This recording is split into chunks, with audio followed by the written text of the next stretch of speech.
안녕하세요. 한국진로상담 교육원 박성균 원장입니다.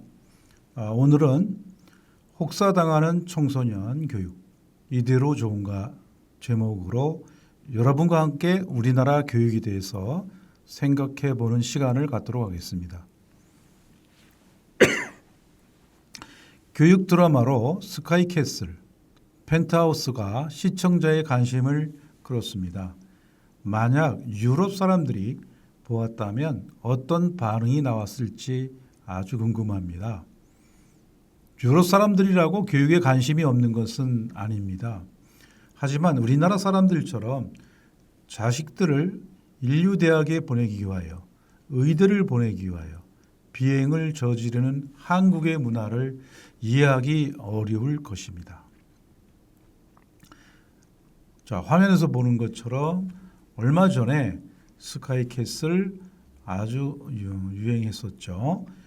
그들은 경쟁을 앞세운 상대평가가 아니라 일정 점수만 획득하면 되는 절대평가를 실시하기 때문에 우리나라 교육과는 전혀 다릅니다. 우리나라의 대학 진학률이 78%인데 비해서 선진국의 즉 미국이나 캐나다, 이탈리아 같은 나라들도 대학 진학률이 40%를 넘지 않습니다. 지구상에 우리나라처럼 경쟁을 시켜가며 교육하는 나라가 또 있을까 궁금해집니다. 역사학자인 엘빈 토플러가 한국에 왔을 때 우리나라 교육부 장관이 질문을 했습니다.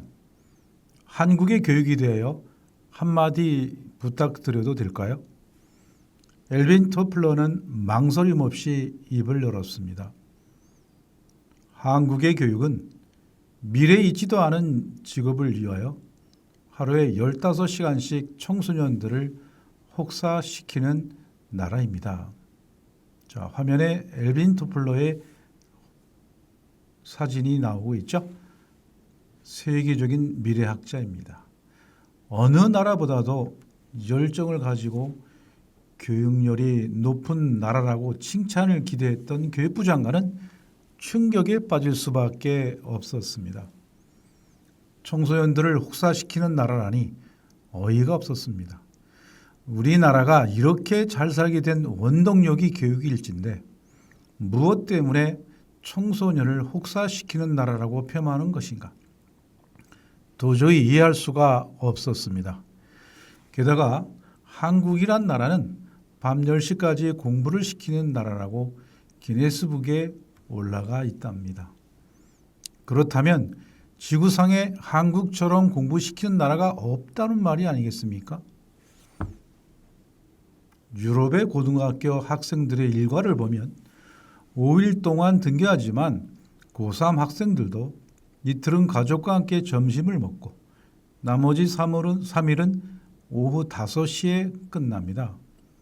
결론적으로 말해서 우리나라처럼 밤 10시까지 교육시키는 나라는 지구상에 없다는 것입니다.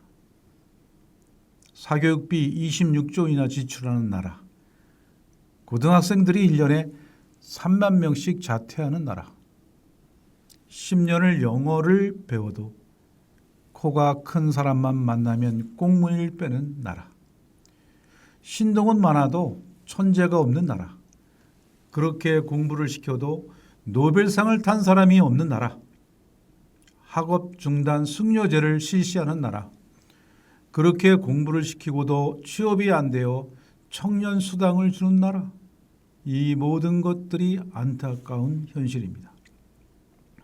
노벨 수상자가 없다는 것은 교육 방법에 문제가 있다고 봅니다. 일본은 25명, 헝가리도 6명 노벨상을 수상했고 유태인들은 전 세계 인구의 2.2%뿐이 안 되지만 22%가 노벨상을 수상했습니다. 185명이 수상한 이유가 뭘까 생각해 봐야 합니다. 그 해답은 토론식 교육에 있습니다. 미리 토론의 주제를 알려주면 토론에서 이기기 위해서 도서관에 가서 책을 찾아보고 정리를 한답니다. 내가 직접 찾아본 것은 내 지식이 되어 머릿속에서 떠나지 않는 것입니다. 자기주도 학습의 효과를 몸소 실천하는 것입니다. 교사는 모든 것을 가르치기보다는 자기주도 학습을 하도록 유도하고 질문을 하는 것입니다. 어릴 때부터 자연을 교실 삼아 숲속을 함께 산책하며 다양한 자연 환경에 대하여 지속적인 질문을 하게 하는 것입니다. 세상이 아무리 변한다고 해도 지적인 호기심이 있어야 학습에 대한 열정이 생기는 것입니다. 이 호기심을 통해서 학생들은 발전할 수 있는 것입니다. 유명한 노벨상 수상자들은 모두 이러한 지적인 호기심이 있었기 때문에 가능했다고 봅니다. 지적인 호기심이 있기에 학습에 대한 재미가 있고 끊임없이 연구할 수 있는 힘이 생기는 것입니다. 그러나 연구가 지속적인 연구를 할 수 있게 하고 노벨상이라는 성과를 낳게 하는 것입니다.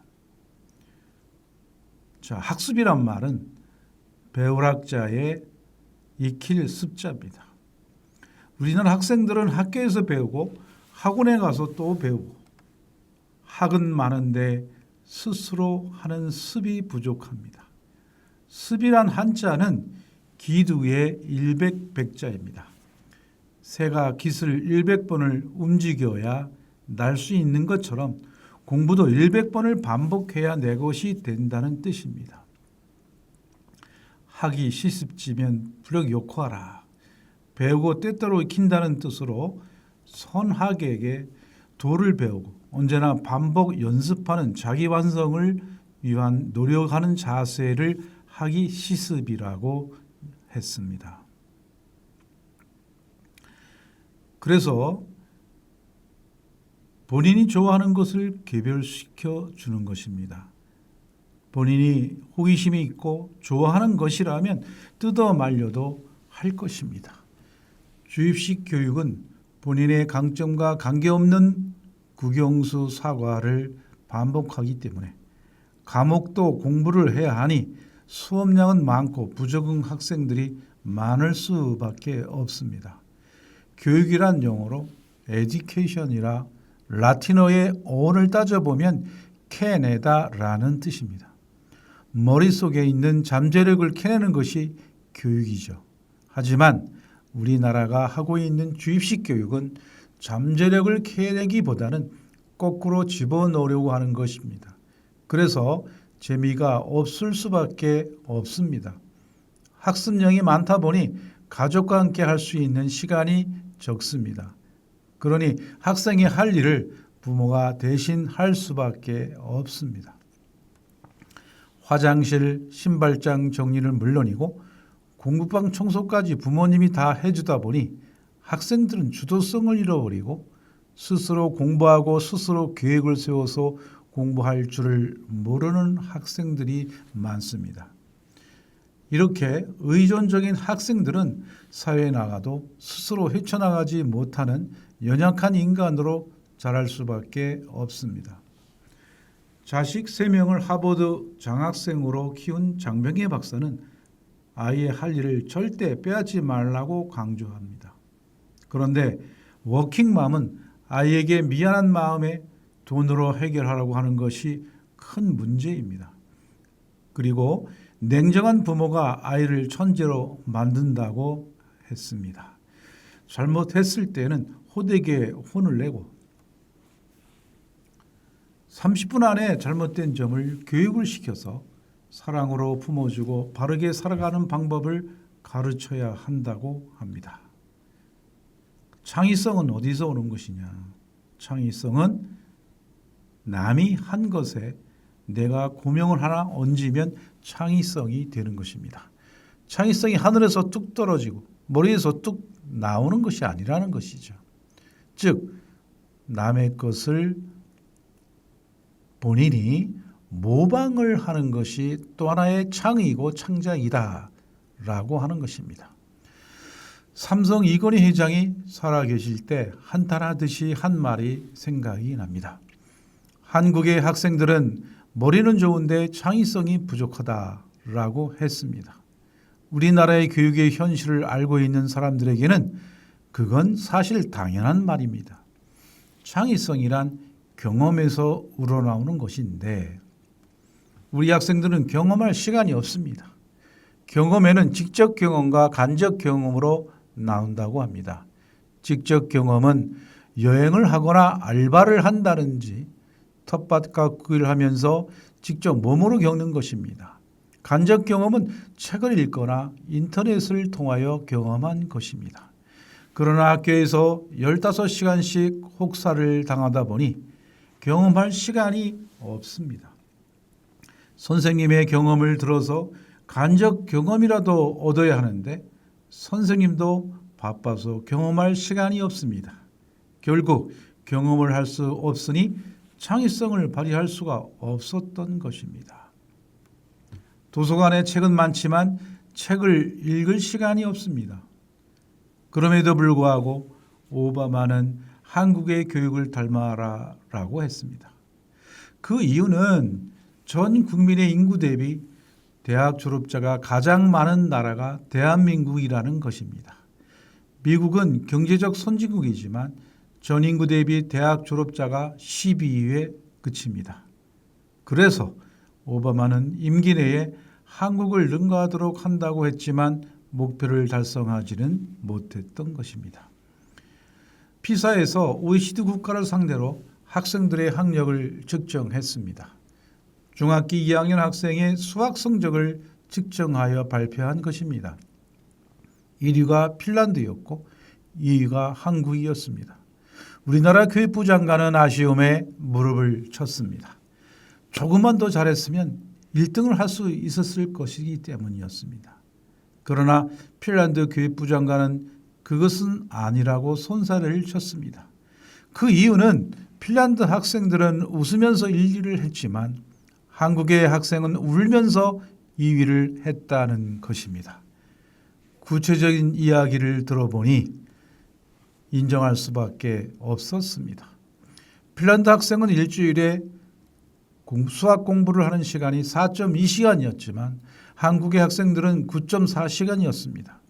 학교에서 4시간, 학원에서 4시간, 숙제하느라 한두 시간, 그것도 즐거워서 수학 공부를 하기보다는 학교 숙제, 학원 숙제로 억지로 하는 학생들이 많았다는 것입니다. 그것을 따라가지 못하면 숙보자가 되는 것입니다.